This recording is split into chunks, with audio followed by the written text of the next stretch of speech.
We have not seen this horny of an episode yet. This was a straight banger. This was the best episode I've seen so far. Hands down, they saved all the good writing for this one episode. What were they doing the last several episodes? What were they doing? And then I thought, I went and looked up the air dates because I thought, oh, maybe this was before they took a break or something and it was like a mid-season cliffhanger, and it's not. Well, I was just thinking, I wonder if it was like a holiday break time. This aired on December 8th and the next episode aired on December 15th. What? I couldn't believe it because it's got big break energy. Wow. It is truly a horny. I'm just going to say it. It was a hornicane. A what? Because there's a hurricane. Oh, girl.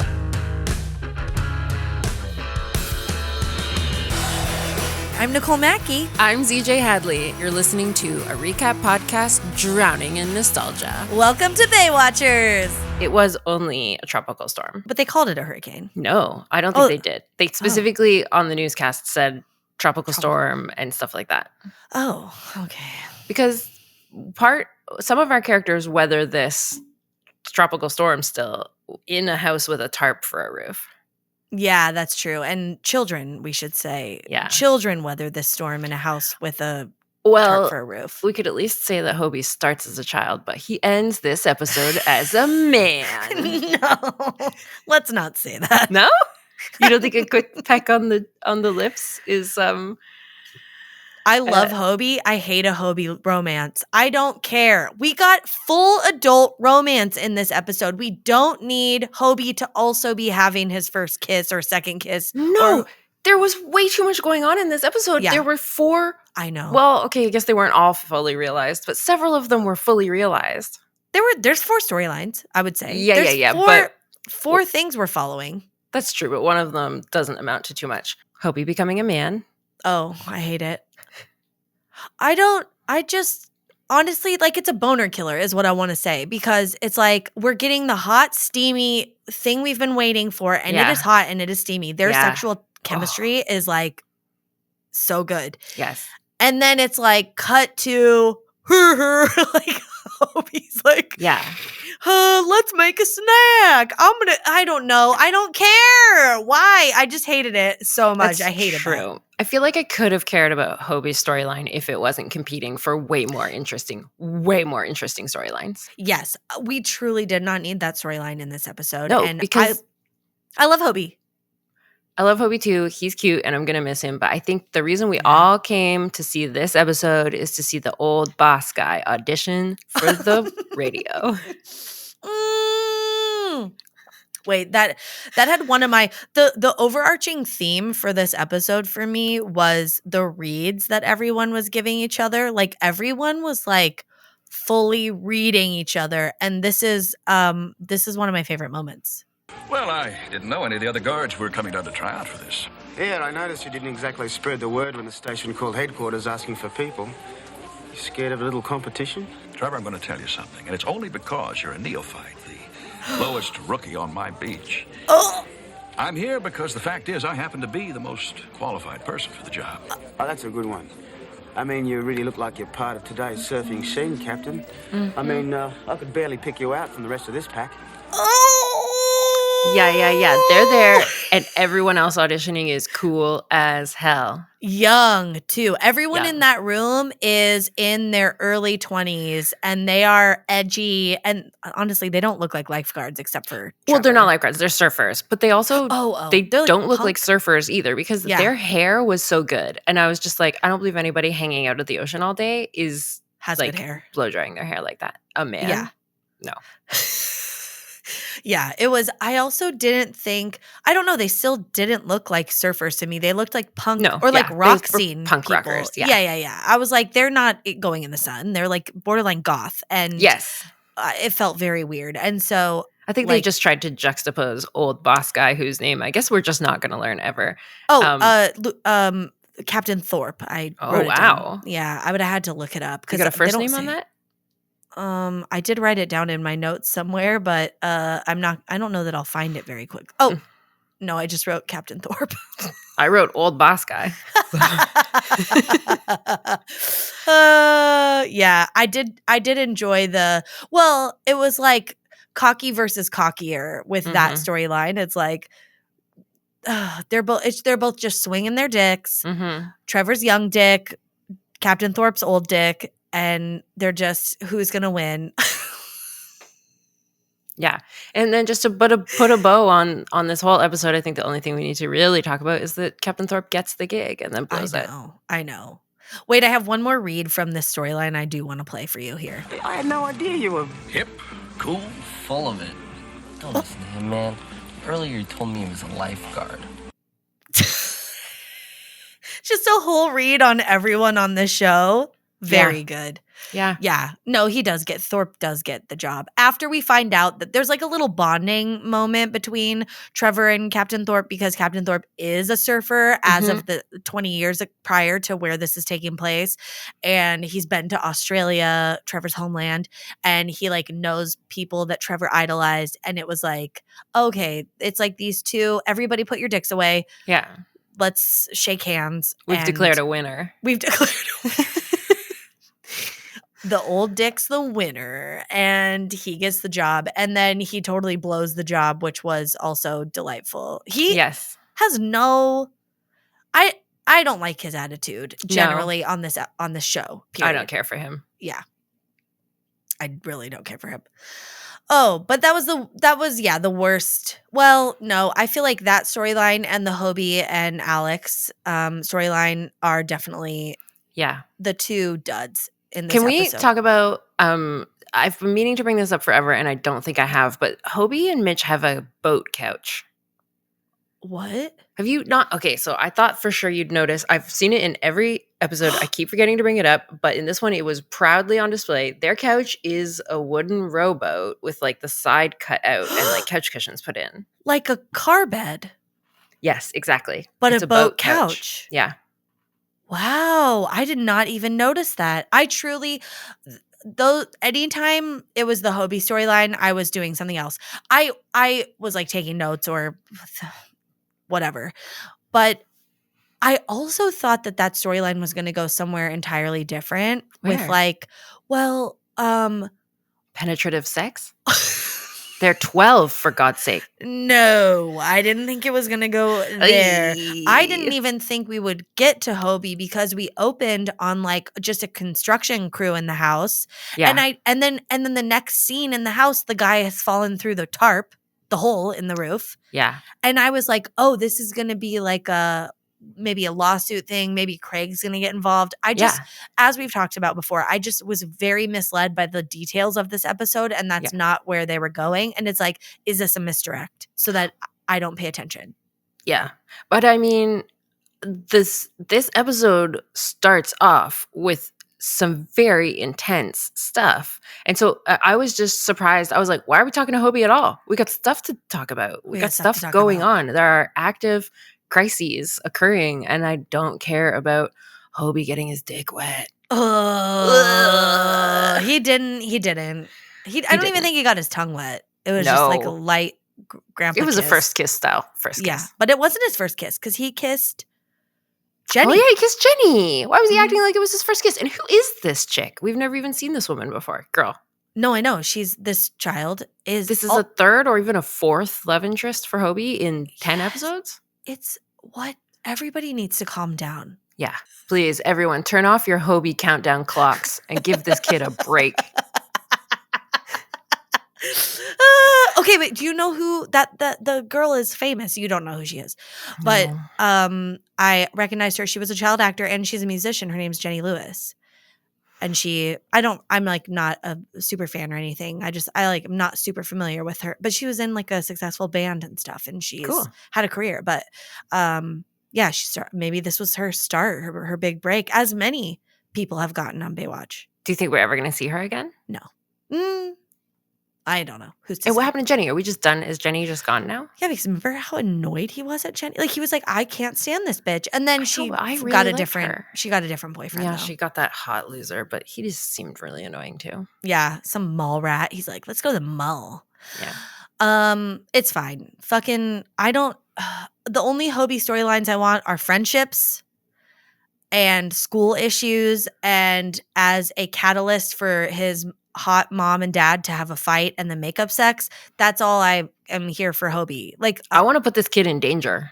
yeah, put him in danger. We don't need to put him in emotional danger. Let's put him No. in actual physical danger. Yes. And then it's a show. Let's raise those stakes, because I Yes. felt like we needed more of that in this episode and less smooching on a boat. I feel boat like I could couch. have not seen Hobie at all, and this episode would have been fine. Why was he here? There was don't we literally didn't need him in this episode. Maybe there was Yeah. like some sort of contract. He had to be in a certain number of episodes or something. I don't know. But yeah, truly unnecessary. Do you want to talk about the hostage sitch, or Yeah. do you want to save the best for last? I don't know which of these you're considering the best. Shauni and Eddie boinking in the living room of Gina and Craig's Of course, apartment. continuing to have no respect for Gina and Craig, who, frankly, I don't know if they deserve it. Who could have walked in at any moment No, and they were in a hostage situation. but they didn't know. Shauni and Eddie don't know that. They're just like doing it they- on their. They put their cheetahs. clothes, they fully redressed to cuddle afterwards. And I thought, that's not realistic. And then I thought, well, they're aware that Craig and Gina could come in anytime. So I guess they put their clothes back on. Yeah, they maybe didn't even have sex. Right? That's the question. Well, because we got that juicy montage That montage was hot. from when they go in the kitchen. You think, oh, this montage is an analogy for sexy times, Yeah. and you're like, Yeah, oh, this is the hot. water Yeah, the splashing. water. And they're both wearing touching. white. And it's Yeah. like, Well, she's wet? wearing all white. He's wearing a white t-shirt and jeans. Like In the black water? jeans. Yeah. he wears less than, he's a lifeguard. He's usually in swim trunks. I don't know if that was like fancy at the time. Like that was like a elegant, like this is a sex fantasy. Look how sharp this man is dressed, but it wasn't sharp. And yeah, then we get this montage, which by the way, I feel like had a commercial break in it. Yes. Okay, that was weird. We come back, more montage, and then we see them and they're just sitting by the fire. So it wasn't even like we see them in bed after the montage and we go, oh, they had sex. And it's not like they can't tell us they had sex, because they definitely told us when Mitch and Wendy Malick had sex. Yeah, true. Yeah, they're talking about it. They're talking about their sex lives. I mean, it's a very sexual show. Yeah. People are banging. It's okay to know that. We don't have to see it, but like, it's okay to know it. So we still don't know whether they banged. No, but But it's heavily implied. what's your takeaway? What do you think, it was a bang or not bang? I think if they hadn't by the time we were seeing them, they did later that night. Oh, by the I time feel like they got to it. sure, like I by feel the like- time this episode ends. Yeah. Yeah. And then do you think that they're going to be together now? Or are we going to, in the next episode, be like, who? And she has a new boyfriend? Or like, who knows, right? Because the inconsistency, we have not seen a real firm arc developing. I don't think they're gonna have like boyfriend girlfriend relationship immediately. I think it's Okay. gonna be. I think we're gonna get a hot and cold. They're gonna drag it out because the Mhm. will they or won't they. And now we know they have good sexual chemistry, so now we're rooting for them. Like we Yeah. want this to happen. So now I feel like we're gonna get teased a bit. Shauni looked so good in his sweats. So and thank good. God they acknowledged it, because I was like, she's regularly wearing way less clothes. And then she puts on his sweats and she Mhm. looked hotter than ever. And Yeah. he immediately acknowledges it. And I was glad. He's so cute. He's so cute in this episode. I'm such an Eddie fan in this episode. And don't forget, these two get together in real life. I know. So I wonder when. I wonder if that was like their real first kiss. And then, I don't know. Did we learned they were engaged in real life, right? yeah. Okay, because I saw an interview that he did with 7news.com, and they like were engaged. It was hot and heavy. Obviously, like they're working together. They're getting these steamy storylines. Like people fall in love on movie sets all the time. I think it's just Mhm. because your brain and your body are not Well- on the same page. No, but you also fall in love at work. You fall in love with people who you have repeated exposure to. And so it's not that crazy. Like people in offices get together too. Yeah, but people in offices aren't like acting out on their. Yeah. I will like, say when I love. worked in theater, it was hot. Oh, okay. Good to know. Yeah. Well, they hadn't seen each other. They had like a reunion earlier this year, I think, and they hadn't seen each other. Or maybe late last year. They hadn't seen each other since 1993. But Who, she like just Erika and yeah. and Well, maybe. Eddie? Well, I don't know who all was there, but they saw each other in person at some kind of reunion. The whole group of them, you mean? No, I don't know if it was a whole group, but I know them two together. Okay. Were in person together Got it. reuniting. I don't know who else was there. I don't know where exactly it took place. I don't know Yeah. what day or date. Yeah, but they hadn't seen each other since 1993. It had been like 30 years. That's how long I want to go between the last time I saw my ex and the next time I see my ex. So I'm fine with that. Yeah, they're next for a reason. Yeah. Okay, did you also notice that the song for their montage was maybe Bruno Mars, but there's no way time-wise it could have been. No. What Bruno Mars is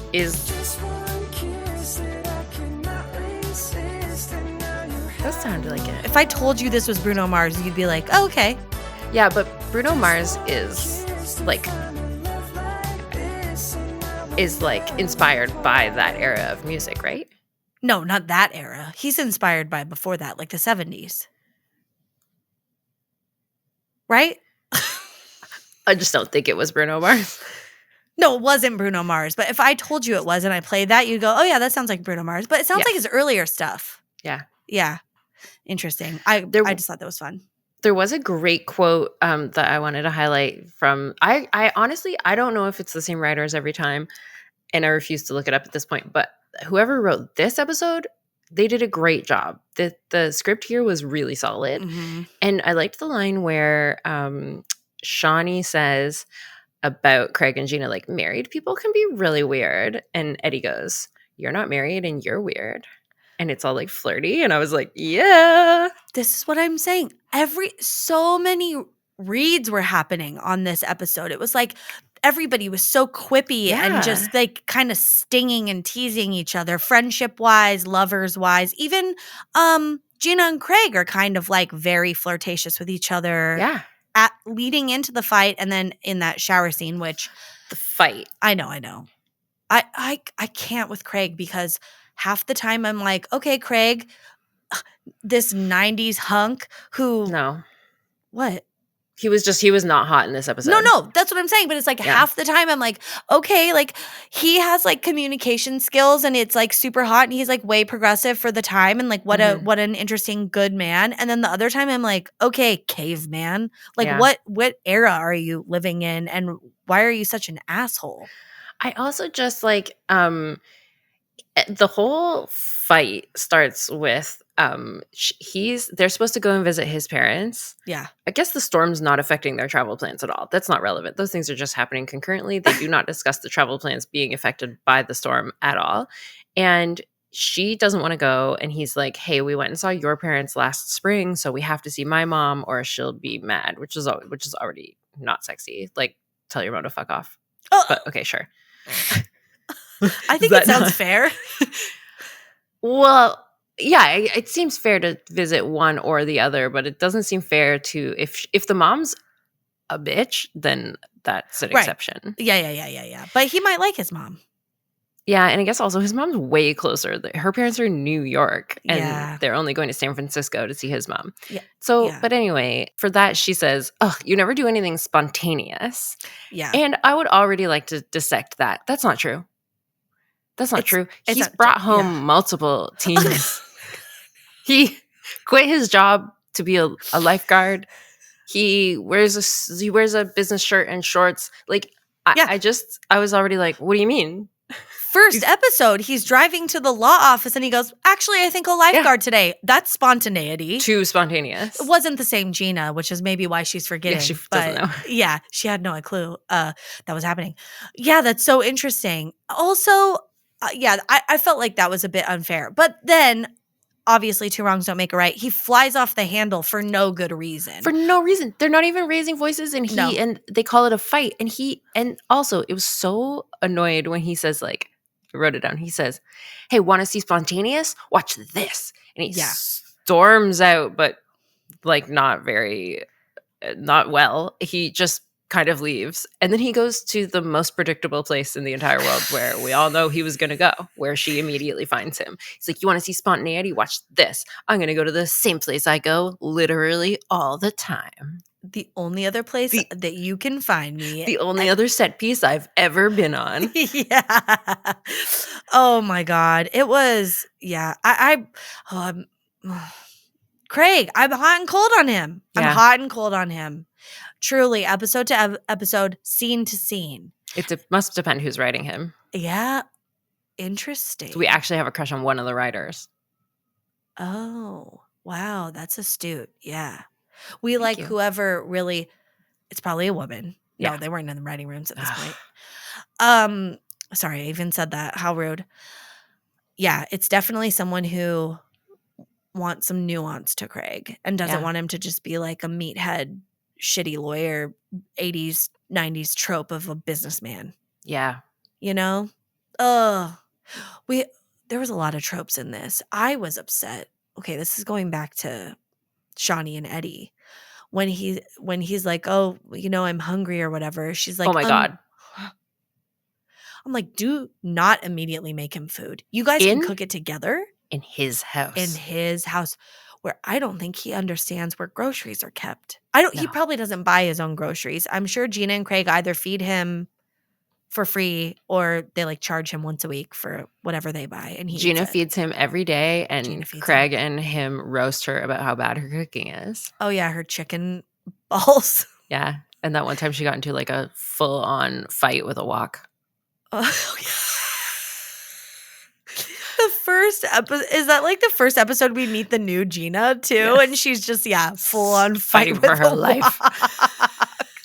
Never held a spatula before. You're like, what is happening? Like, I don't know what to do with all these newfangled tools. Yeah. I really was bummed that the episode started like that. But it got good. It got better. Yeah. I was like, oh no, if this is a episode where there's some sort of vague fight happening between Craig and Gina, and that's what the big thing is, I'm going to be real pissed. I was not in the mood. Yeah, it turns out it wasn't really even this part of it. episode really slayed. Like, this was awesome. And we had a couple interesting episodes in the mix this last like batch that we've done. And so this was, I felt like full stride, really back on track. This was, I want to tune in every day. I want to watch every second of it. It was amazing. It was also the perfect bookend for like this season of our podcast because we started on the pier and under the pier and we ended under the pier with oh my God, the action, like the big, action that's kind of happening that's scary. Like we started with the pier and then this episode also started with Ellerby under the pier getting shot, which was... I lost it. I knew he was, we know that he's going to be in future seasons, so I knew he wasn't going to die, but boy, did that man bounce back from the brink of what I would consider dead because he is in 6 inches of ocean water face down for hours. I mean, until dark. Oh, I didn't even think about it getting dark. Okay, so I thought that they were going to reveal that he like opens his jacket and that he's wearing a bulletproof vest or something, which I don't know why he would be while rounding up people. It didn't make any sense, but I needed something to explain it to me because so basically what happens is these 2 criminals, Ellerby's like looking for homeless people under the pier to like make sure that everyone gets out of the storm, and these 2 guys are down there and they just see him and immediately shoot him twice in the chest. Like, dude, close. Like, did it get him in the chest? It was kind of unclear, but like, it looked somewhere. Like it. He's bleeding. He reacts we see blood twice. Yeah. Oh, true. And then he's face down. And then, okay, I have a lot to say that might come off as kind of cold, but like, if you're gonna shoot a cop, make sure they're dead. I don't know. I'm just saying, not for me. Not for me. No. But these if 2 I criminals, was them, finish the job. What are you guys doing? Hoping for the best. They don't even check him. They don't check his pulse. They don't take his weapon, which I don't think, which was confusing. Maybe they did because he doesn't seem to have one later. But like, does he have one? I thought no. I think they must take his gun, because I think later he is in possession of the criminal's gun, Oh, okay. because he Okay. takes down that guy and then Right, appears right. with a gun. But when he takes down that guy, he doesn't already have a gun, or he would have just held a gun on the first guy. Right, So I right, think right, he right. takes that guy down with something else and then uses his gun. So like, I guess maybe they must disarm him but not check his pulse or anything. And I guess maybe they also took his radio or something, because he didn't seem to have a radio. Oh, yeah. But, And I mean, where was these are all his just car? convenient plot devices. Where they must have taken his car keys too, because didn't he Yeah. have a car right there? But then he had to walk.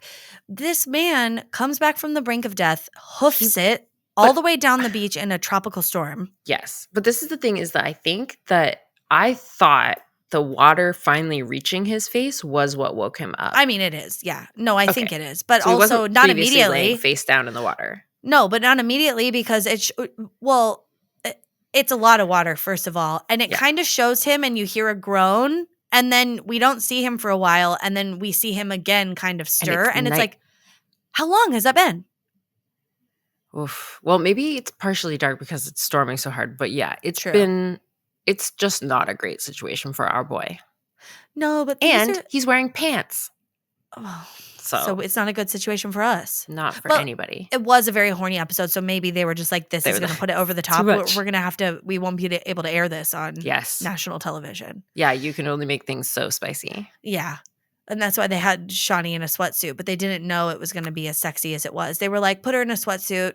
This episode's too horny," because there are like lawyers and stuff that Yes. when you're writing TV series, you have to send the script to them, and it's very fun to hear writers who write like very absurd television shows like South Park or something. It's really fun to hear the writers discuss like the script they sent and then what was allowed to stay in. And sometimes they have to negotiate. They'll say, Yes. like, if I take out this poop joke, can I put in Yes. 2 uses of the word shit? Yes. And the Yeah. ratings, the rules, at least my knowledge on this is fairly outdated, but I think there's also stuff like you can say, what is all this shit? But you can't say, I'm going to take a shit.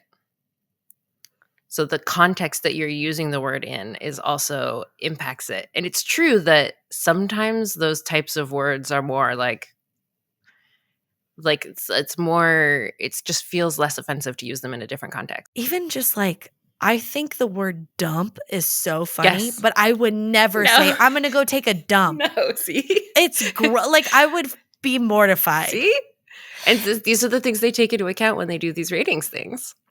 No, they're smart to do that Yeah. because otherwise people would be turned off. Yeah. I don't want to hear about too many dumps or whatever. I don't No. want to. Yeah. Like we all have a threshold. We all have a threshold that's going to be met, and they have to figure out what's the average. Yeah.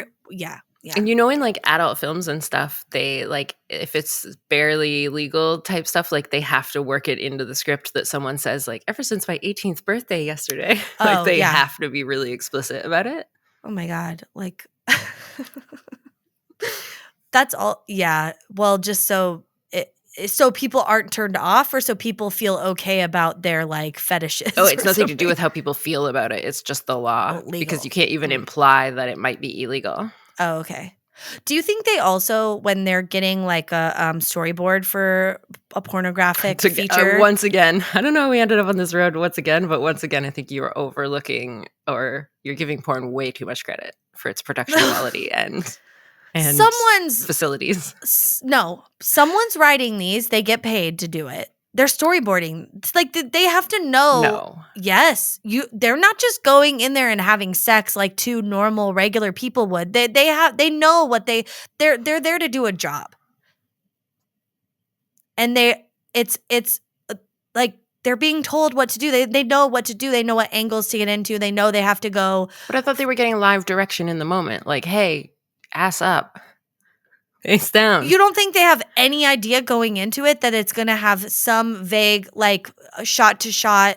We're going to, hey, okay, here's what I want from you guys today, all right? We're going to start, you're going to finger his butthole. Then what I want you to do is she's going to lay on this desk. You're going to go down on her. On the boat couch. On the boat couch. Then, oh, no. No, I accidentally brought it back to Hobie. That one, I didn't mean to do it that time. I just can't stop thinking about that couch. End podcast. Forever. Forever. No, I think they have some vague idea. Like, I think they, someone. That's true. But I you don't really even know think why they're we're talking- storyboarding it?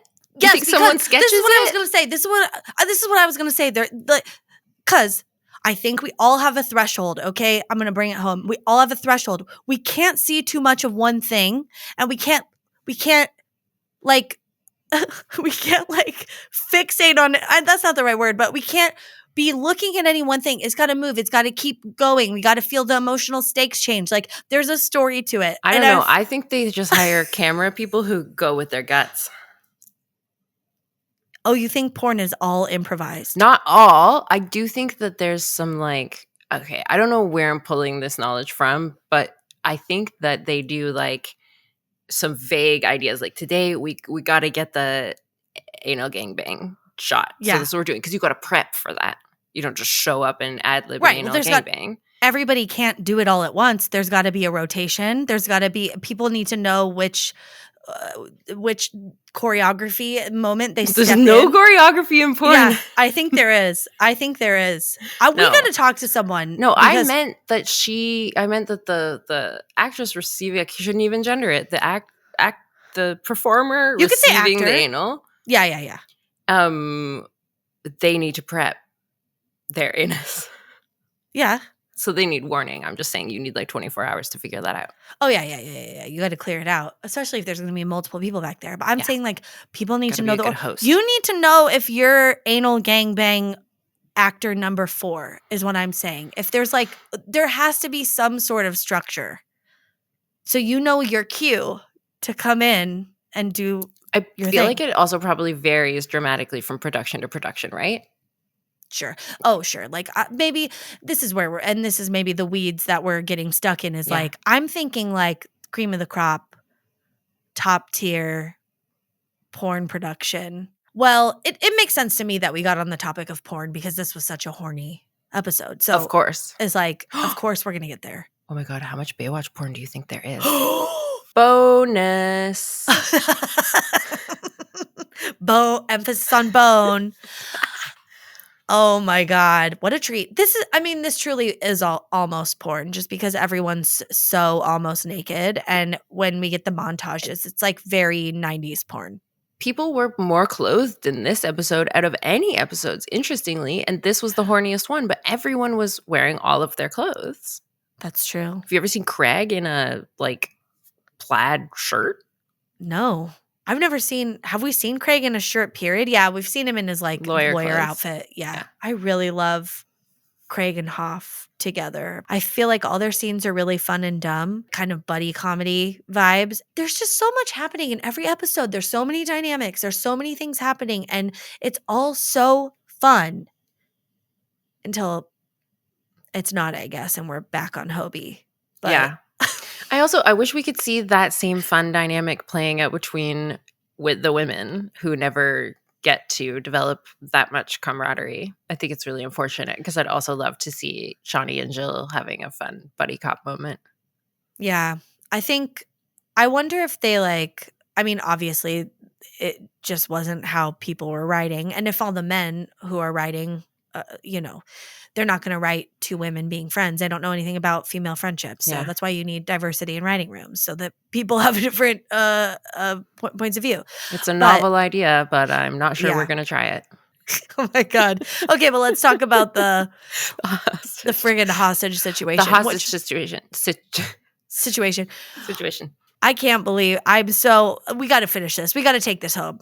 Yeah. I'm going to say, let's talk about the hostage situation. Let's talk about the hostage situation. Let's do it. Situation. I get so mad at the show sometimes because I feel like they'd rather just fake tension. Yeah. Where like just a few little things could feel way more realistic in terms of the tension. What? First of all, stop putting I liked it at first, but stop putting the bad guy in a turtleneck. Okay. Yes. I think he comes on screen. I go, bad guy. Mm-hmm. I'm already ahead of it. And maybe people in 1989 were not so used to this. Maybe That's true. Yeah. maybe We're calling out tropes, but maybe this is how they became tropes. you're right. No, absolutely. Maybe wardrobe just was like loved turtlenecks, and then it became a cheesy bad guy trope after Baywatch or during Baywatch. We Yeah. don't know, but I feel like the just the way that Ellerby was shot, and then the argument that the bad guys had and stuff like it. Yeah. It just doesn't feel like anything real is grounding it or fueling it. Like, we didn't see a police report about 2 bad guys or Yes, like that would have been great. yeah, like a little nugget, just 'Cause little they're like, things. he recognized us, and I'm like, who are you? Yeah, who cares? No, he didn't. But one thing I will say, in like to their credit, the 2 creeps were so creepy. Oh, The bad very- guys were really creepy, especially the little one. Oh, very, very creepy. He really got under my skin. It's like, oh, she suspects something. No, you're just being a very you're creepy just- man, sir. Totally. Yeah, because he's like, he corners Jill and he's Yeah. being a super creepo. Or maybe it was when she was like bandaging his face, or maybe both. Both. But he's like being so gross and creepy, and she's like, ugh. And then he's like, she suspects something. I'm like, I guess we do find out that they're murderers who escaped from prison Yeah. at I'm not some going point. back But there. like, nobody suspected that or cared about that or heard about that. Because also LA, they have more than one crime per day. They're not keeping tabs. And, well, I think they do keep tabs, I think, when people escape from prison.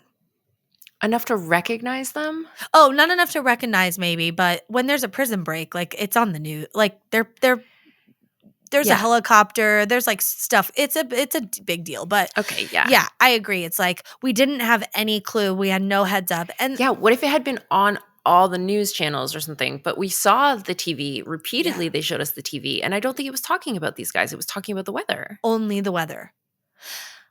Those are the little things that I feel like would go really far in this show. And Yeah. maybe it's just they want it to be more of a surprise, but when it's a surprise that nobody has any inkling, it just throws me and it feels, and then it doesn't build. Like, someone should recognize them. No one ever recognized Yes. them. So he's like, That was kind of funny too. No one ever recognizes them. no one ever has a clue. And it's like, you idiot. We never even got clocked. And it's also like, irony is one of the tools of storytelling. And for irony, often it's like the audience knowing something that the characters don't know yet. That builds the tension. If I Yes. know that this person's a murderer and Jill's chumming around with them, then I'm invested. I'm like, no, Jill, you don't know what's going on. But it was like, they're just creepy and I don't know who they are. Yeah, I almost thought it was going to be another love story with Jill. Oh, no, you didn't. With the I creepy did. little guy with the bad teeth? Yeah. I thought I couldn't tell if she was being, I guess in the beginning when she first meets him, I was like, oh, Jill loves a criminal. No way. I thought right away, oh, at least Jill immediately recognized these guys are creeps. Oh, I couldn't tell. I thought, obviously she was like being polite and helpful because she's that's her good. job. Yeah. And she's a woman. She's she's been a woman. conditioned to act that way all her life. Yeah, absolutely.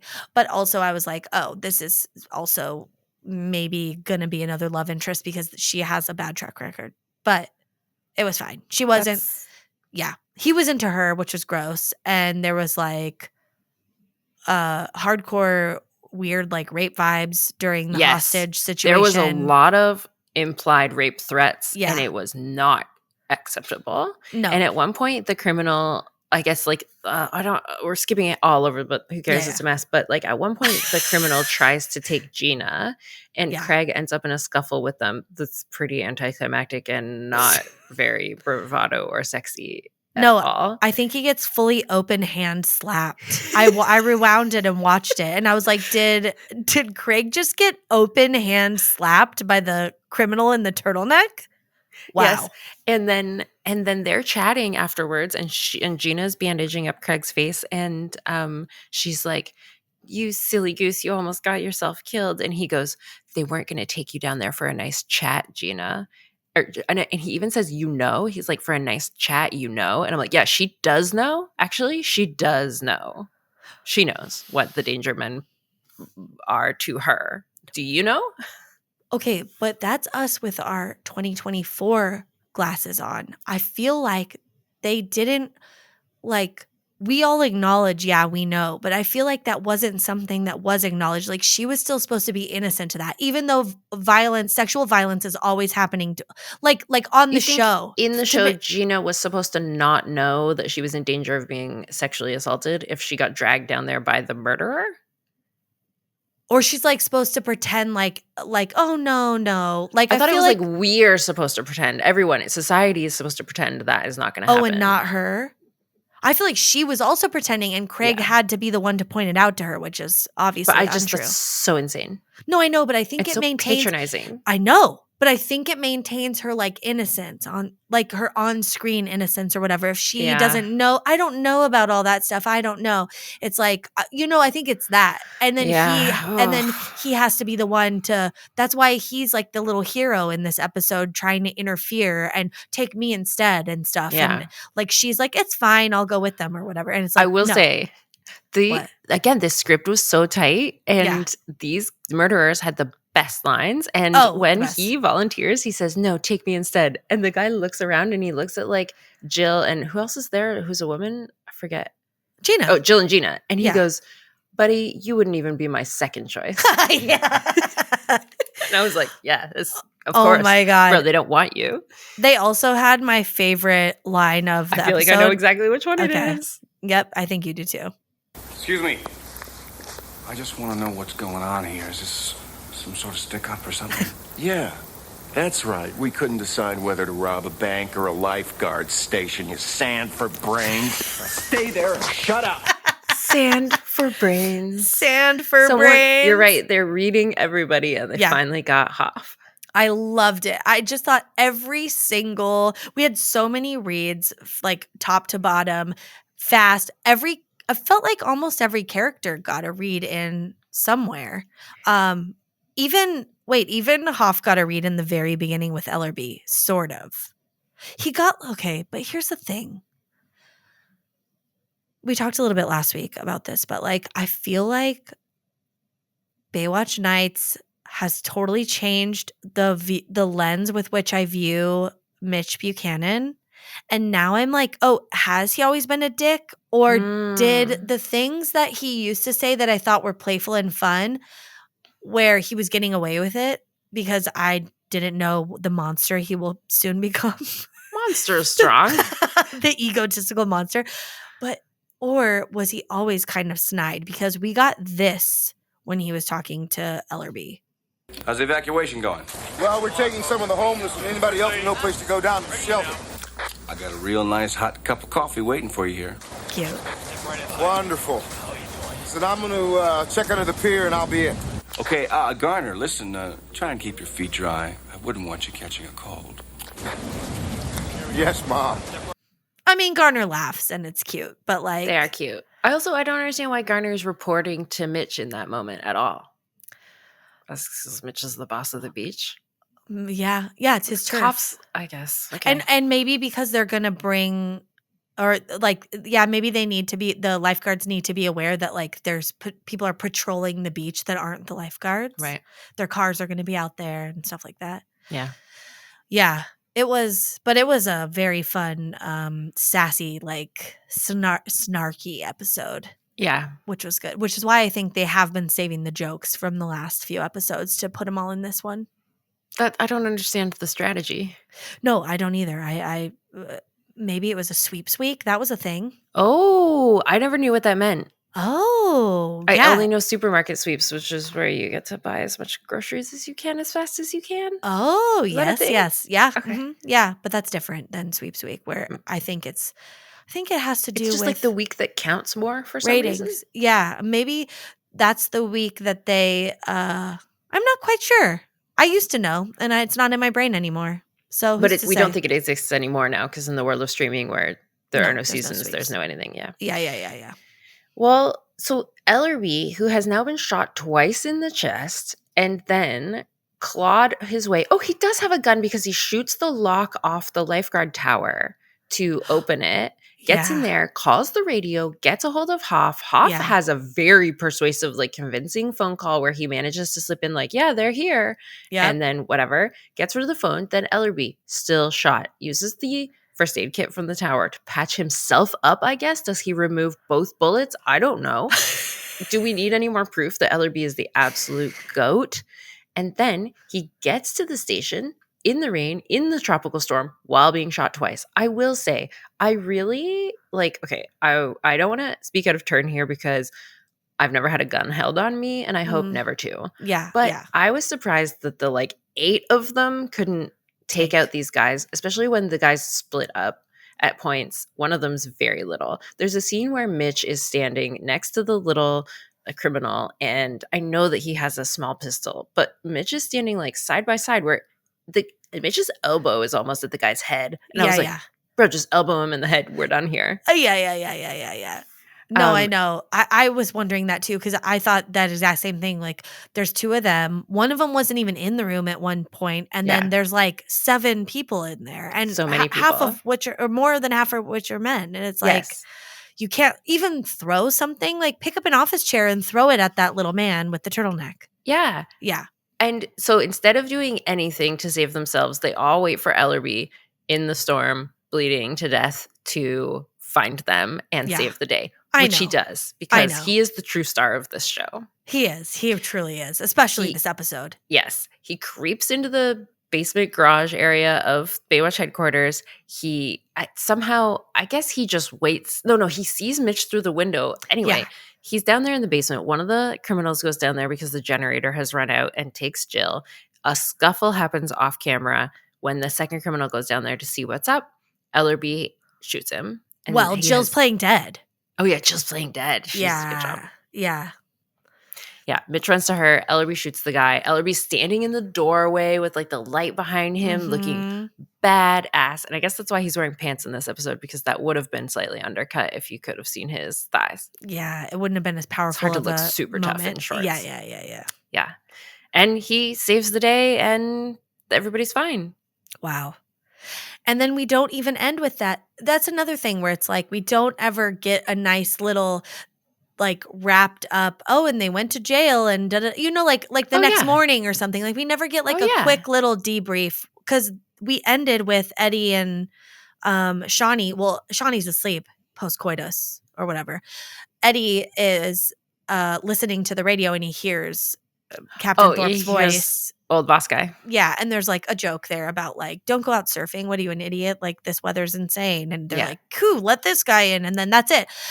And I noticed that the last few episodes, they don't. It's interesting because this show is not a sitcom. It's it's not a procedural, and it's not a sitcom. It's some amalgamation of the two. But it's the ending's always a sitcom ending. Yeah. It's always a little chuckle, wink. Or, well, I guess not always, but it never wraps up in a little bow for me that I would like. You know what's interesting is they never do a cold open, which we do see now in TV shows a lot, right? I've seen some very cold opens where it's a detached scene that's just a fun time to get you into the episode. Sure. And so they kind of give us a cold close where they're and here's a fun little joke to send you on the way, where I feel now, if at all, we see that up top. True. It does feel like the cold or the opening scene usually on this show is something pretty heightened that's going to have to do with the plot. It's usually the occurrence of the main plot point. Right. It's this week was Gina and, no, but we open and they're watching the news and it's all about a hurricane, and that's what's happening. Yeah. I don't know. It's very interesting. Yeah, I would have loved for them to cut the Hobie plotline entirely and then instead put a bow on this bad boy and then take a break. You guys earned it. How do you do this episode and then come back just again next week? Truly. Oh my God. I'm glad you said something, because we're taking a break. If that's what you're deserve it. Yeah, if that's what you're getting towards. We're taking a break for this first half of the season, and we're going to come back after the new year. Yeah, so we've done second half. We've got 22 episodes in this season, and we've already pounded out 11 plus the best bonus episode of all time. I mean, it's not actually a bonus episode, but it was a treat. It was a bonus. It was a trick, and it was a treat for our Halloween episode. Yeah, we can't wait. Oh my God. Yeah, so we're going to be back better than ever with 6,000 more episodes of Baywatch to watch. Oh my God. Yeah. So many. Some might say too many. I wouldn't. I would say just enough. I would say just the right amount. Yeah. I hope they start making them again by the time we're done. Oh, yes. They've got time. We might have circled back around. How many red swimsuits do you give this one? I'm giving this a straight 5 out of 5 red swimsuits. This was the perfect episode, and I'm really glad. Recently, we had an episode where I said, like, I'll give this like 4 out of 5 because I think there's always room for improvement, and this was it. It couldn't have been better than this episode. I mean, okay, I could have cut some stuff, but I was real happy with what I got. Okay, I'm going to give it a 4.5 because I do think there's always room for improvement, and I think editing is a key to being a good writer, being a good director and editor. I feel like there was stuff in here that didn't need to be in here. The main one is Hobie's storyline. Didn't need that. Could have had some other scenes that were either more sexy, Shauni and Eddie hooking up, or more with the bad guys to make me feel like this is scary. Yeah, or a whole episode about Hobie getting stuck in a house with no roof during a hurricane. Truly. But not part of this. Yeah, he was a child at home alone with a friend who was also home alone, no parents, and there's no fucking roof on this house. And also her parents, it doesn't seem like the storm is preventing her parents from coming to get her. It sounds like she gets permission. Okay, anyway, who cares? Okay, but honestly, ultimately, they were safe because the couch is a boat. That's a good point. I can't believe no one put that together. Oh my goodness. All right, well, until next season. I'm CJ Hadley. I'm Nicole Mackey. This has been Baywatchers. Follow us on social medias. End podcast.